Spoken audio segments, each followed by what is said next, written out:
Welcome to the RFC Live Talk Radio Show. RFC stands for Real Freaking Conversation. We're real freaking folks having real freaking conversation on real freaking subjects. That being said, welcome back. RFC, baby.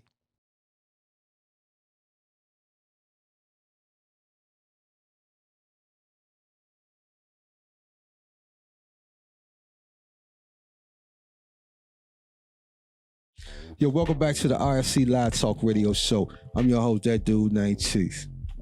Yo, co-host. Yo. Yo, I'm the moderator, Black Lee. What's happening? What's going on, fellas? What's happening? Hey, yo, before we start the main show, man, anything anybody want to talk about, man, hot topics, just want to spit something out to get warmed up? What's up? Well, let me ask you this. Is it gonna make a difference, that Floyd trainer, Javante? I really don't know, man. Because for me, it really wasn't the training for Javante. Well, I guess if he got him running and stuff like that, man, but for me, Javante's only problem in any fight, man, is weight. Weight, his fist, and his everything he needed to do, it's on point to me.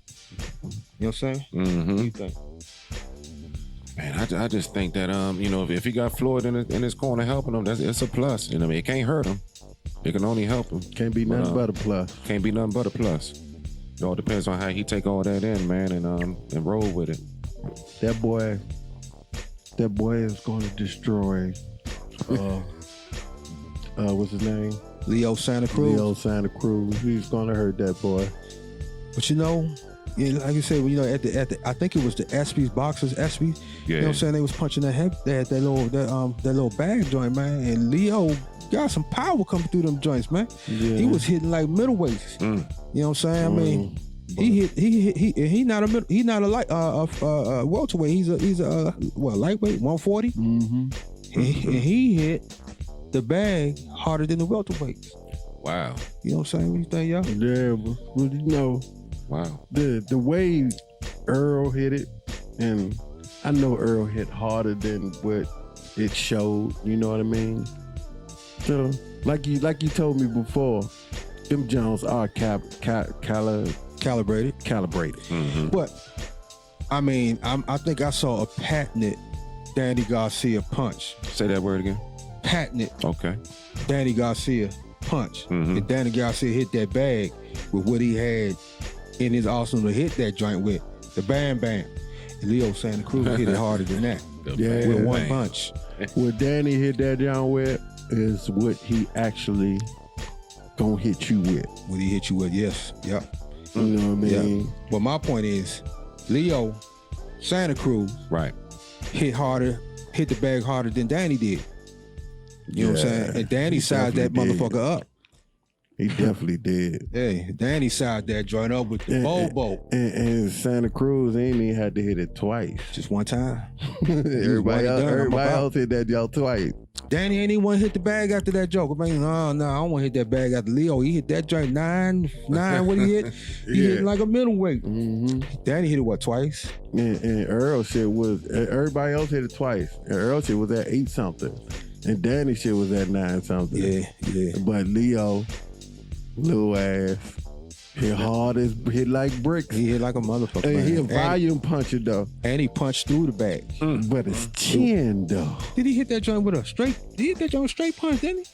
Yeah, off break. And didn't have to warm up neither. No hook, no up. No, he came straight through that joint. No warm up. What no.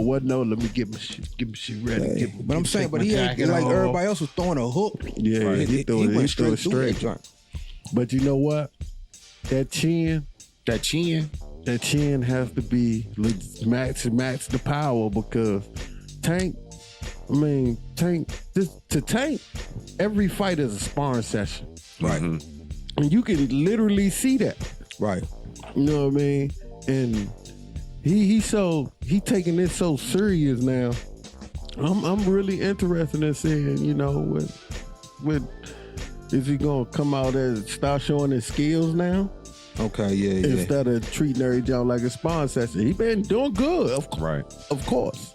But Well, if he follows Floyd lead and he takes Floyd seriously, then he should really come back down to the weight that he's going to right now. Right. You know what I'm saying? Because he's supposed to dominate the weight class that you natural at. Mm-hmm. You know what I'm saying? So that's what he should do and dispute all them joints. Get undisputed. First, get unified down there, and then do what you want to do, man. Right.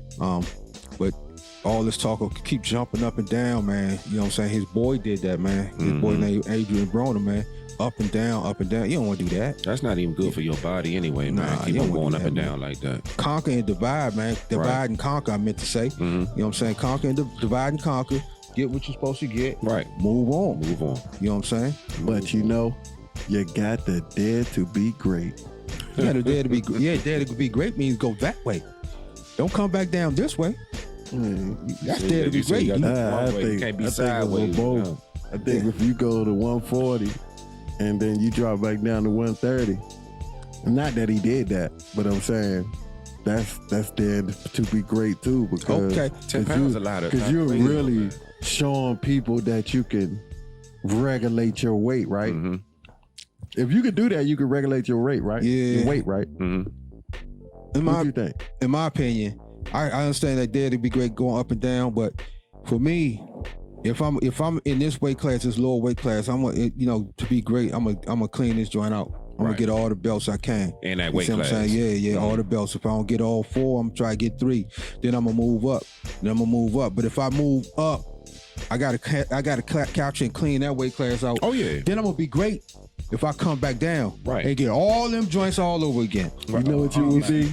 You would be a perfect old school fighter, because these niggas don't think with rational reality like what you just was talking about. Yeah, they want to go from 126 to 135, then go back to 130. Oh, Adrian Broner type thinking, all over. But the problem with that is, I don't know what they thinking. You become a multi-division champion when you go up and capture another division. Mm-hmm. You don't get no multi-division. You don't get a one for this weight class and get one for that weight class and then get a third for come back down and capture. Yeah, you don't get that. You already did that. Right. That's old news. So you ain't getting nothing for that. But what they trying to do, and it doesn't make any sense, because I understand what you're saying. Right. But what they doing, they trying to get all the belts at one time.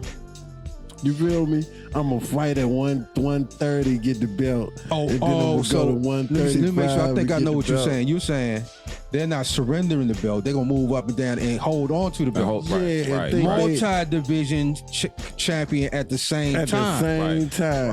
Okay, now that's a different. And feeling like they can regulate their weight to the point where I can get 130. Yeah. Right. That's what I meant by daring to be great. That's a different version of daring to be great. Okay, I got you. And that's how the new boxers think they are. And like you said, the smart way would be Earl. So, nigga, don't talk to me about 154 when I'm doing 157. So would I be messed up if I said boxers doing this should say all hail to Conor McGregor? Because UFC is the ones that were doing that first. Right. Holding divisions and going up and down and holding the joint, man, and holding the joint. Yeah. You see what I'm saying? But it's easier though. It's easier. It's easy for in UFC. But you can't go but so far. You can't go but so far. I'm saying you can't move up and think you're gonna hold some shit and come back down. And that joint with all these elbows waiting for you. Right. You see what I'm saying? It's all about your skill, right? It's all about your skill, man. But at the same time, just like I said before, at the same time, your height don't match your weight that you're moving up to. If you started right here, you probably naturally a 5'5", 5'6" dude. Right. Then you keep on moving up to weight class. Even though they're getting bigger, they're getting taller. You're gonna eventually run into your match, man. You know what I'm saying? Like, for one more thing. John Bone Jones. He just surrendered his joint, moved to heavyweight. Hold on, what weight class was he coming from? He was at the weight class. He came up like he done moved up. Though. He chose to, right? Yeah, he done moved up, man. Yeah, because he's getting bored. Right. He's getting a good fight. But you know what? His first fight, he won't fight Brock Lesnar. But you know what? To me, in UFC, you can I believe you could do that. You know what I mean? If you could, you could. Mm-hmm. You know what I mean? I never understood because, like for example, Gary Russell talking about moving up to fight Terrence Crawford. I mean, everybody talking about he's coming up little, but in order for him to even get the fight, he has to be somewhere close to 147. Correct? No. Yeah, you gotta be to be legitimately. You gotta be 141. Yeah, you got to be somewhere up there. You gotta be over. You gotta be over the weight before then, where you can't fight at that weight. Where you like, if I was fighting for 140 championship, right, or whatever, I came in over. I'm really 147 class now. Right. You know what I'm saying? Because I'm over the limit. I even got to pay a fine. I'm gonna get stripped if I got a belt. But even you're supposed to be fighting at the weight that is called for. Yeah, so he can fight from 126 to 147. Okay. But nobody want to fight really want to fight somebody that small, because if I hurt you, you're gonna blame me. Mm-hmm. But you know what I'm saying? It's not whether you come up and whoop my ass, because if you come up and whoop my ass, damn, I'm embarrassed. But if I hurt you, right. That's what confuses me. Because if you 126, and you challenge somebody at 147, and that dude accepts your challenge, when you get up to 147, you're not going to be a little dude no more. Well, technically, the commission got to approve it.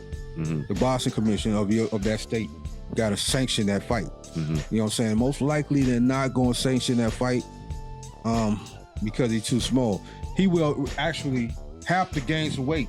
Right. You see what I'm saying? Because they smart fight with smaller you are. He have to show that he's really ready to jump way out there like that. He had to be at least 141. Right. And my thing is, like you said, they not gonna commission because he's gonna be too little. But if he really want that fight for that 1.5, he got to, because he said he'll take the 1.5 if Kel don't take it. But if he get to 140 something, he's not going to be too little. No. Yeah, if he get to 140 something, you're right. So he have to get to 140 something, and before he can even be sanctioned to get the fight, you're gonna have to be 140 something. Right. You see what I'm saying? You're gonna have to be real close to that joint. They're gonna take your word for it. You win 126. Oh yeah, I'll be and then sanction fight. That's a lot of money being put out there. Right, because you'll be a fool to fight Terrence Crawford and you still little. Yeah, well, that's what we, as boxing fans, that's what we believe. We just don't know what the hell he talking about happened at the Olympic joint, man, because he was a little dude messing with him then. Right. And you talking all this crap. You see what I'm saying? All this motherfucking rah-rah. You know what I'm saying? And I'm not taking nothing away from Gary. I believe you, man, because you willing to say this. Right. You willing to jump out there and actually say this at your size right now. Right. You know what I'm saying? It might be the grown man speaking in him. But Gary grown ass man. It's that DC. It's that DC too. You know what I'm saying? It's that pumping heart. Right. You know what I mean? That I can take on the world. But at the same time, you do know something about you about terms. Know something. You know something happened at the training camp. You know what I'm saying? At the Olympic training camp, man. You know what I'm saying? And that we don't know, man. And these dudes, man, they not telling it the way they want to tell it. You wouldn't call that man no sucker like that. Yeah. You know what I mean? Little shawty, you a sucker. Yeah. But yeah, you know what I'm saying? So, I mean, I think we did good with that, man. You know what I'm saying? So, Black Lee, you know what I mean? We good, yo? We good, y'all. Black Lee, man, what we talking about today with the subject, baby? With all that being said, y'all, we got a fight coming up November 28th, 2020, man. Mike Tyson versus Roy Jones, man. Okay. Former undisputed heavyweight champion of the world. Okay. 54. Speaking of Tyson. Okay. Roy 51. Right. Okay, so not speaking on Tyson and Roy up to date, but speaking more of the superstars they were in their prime. Talk about these guys. Talk about how they were in their heyday. Just I'm gonna start with you, the dude named Chease. Now you know what, man. I'm gonna bounce this one off of you. I'm gonna catch the rebound. Okay, but we're gonna pass it on to what's up, yo? We talking about Tyson in his prime. Tyson in his prime. Man, Tyson put fear. Of course, he had to fight somebody to put fear first. But once he got that fear established, and them little side to side, because he's the only one that do it. And he did have it established. You know what I mean? He had it established. Right. You know what I mean? In his prime, the brother was a knockout artist. You know what I mean? The official.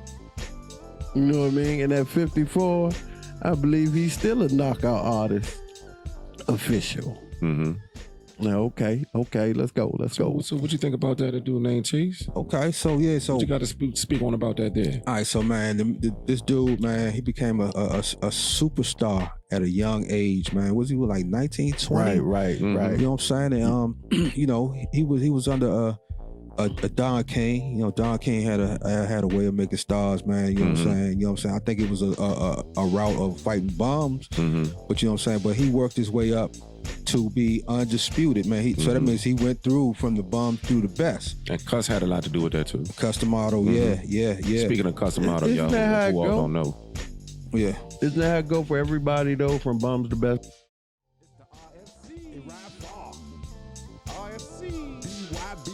It's the RFC. It's the RFC.